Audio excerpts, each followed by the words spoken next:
One always wonders what to say to a graduating class of students full of promise and yet searching as they move from the protection, I would say, of college to the hurly-burly of the world around them. And as I think about it, I would say that as you move away, don't consider that you are coming out with a degree which is a privilege. View this moment as moving from a protected environment to an environment where you have to learn and listen, because your whole world is going to be learning and listening. Your success is going to be your humility. How many times have you heard people say, this can't be done? It's your job to remove those myths and to get things done.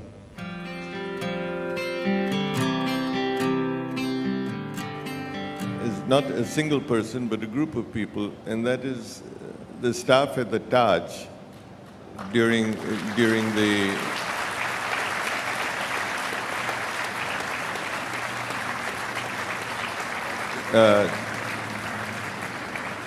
the terrorist attack, because there was no structure, no one was prepared for what there was. I don't think that anybody could have done better than what these people did on their feet, moving guests through the kitchen, getting them out, and dealing with them, and some lost their lives in the process.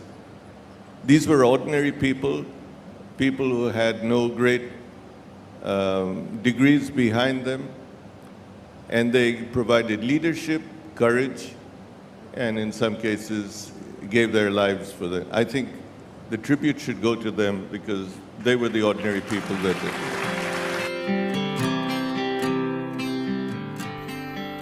I think as you grow in your organization, you will find that you get lonelier and lonelier. You have less and less people to use as a sounding board, and your decision is eventually a lonely decision.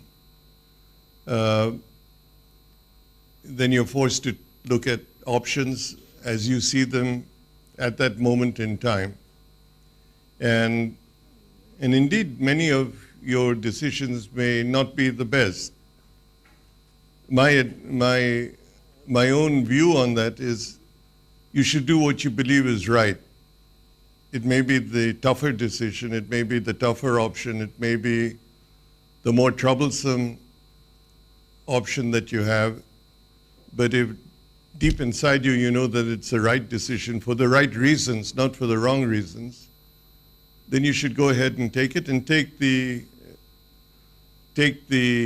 flack if there's flack to be given, or humbly accept the kudos if the kudos to be given. And if you took the wrong decision, then hopefully you would learn from that when you take the next decision. I can't think of anything more to say to you on that.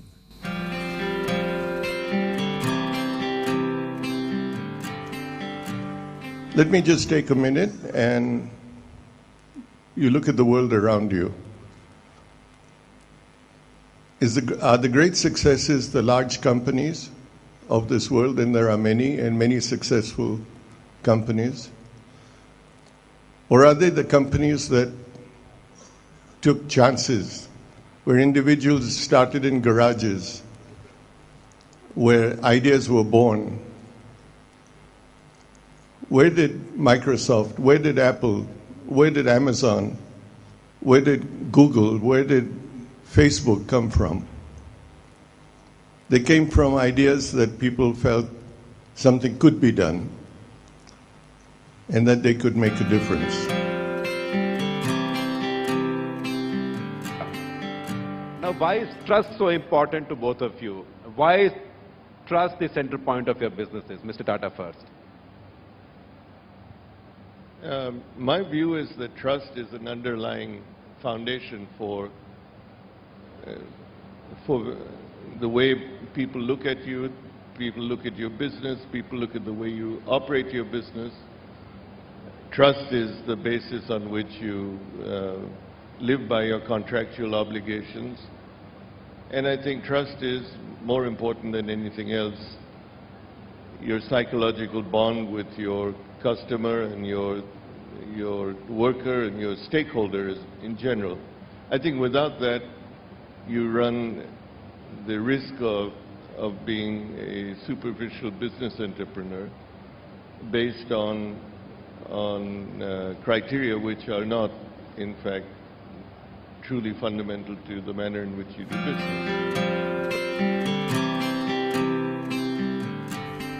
Yes, there have been many moments when I think most people in their careers have moments of disillusionment or a sense that they don't know where they're going. And I've had my share of those.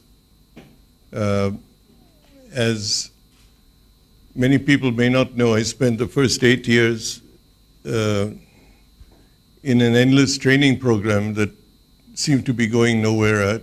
I was put on the shop floor of 2 or 3 companies, no sense of answerability, no direction, and I considered those to be a waste of time. In hindsight, looking back, I think maybe it was a very valuable investment of time, not 8 years, but that kind of training program.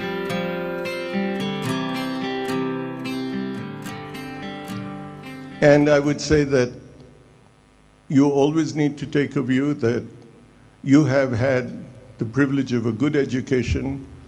You need to give back to society some of the learning you have done to do something for your country and for society.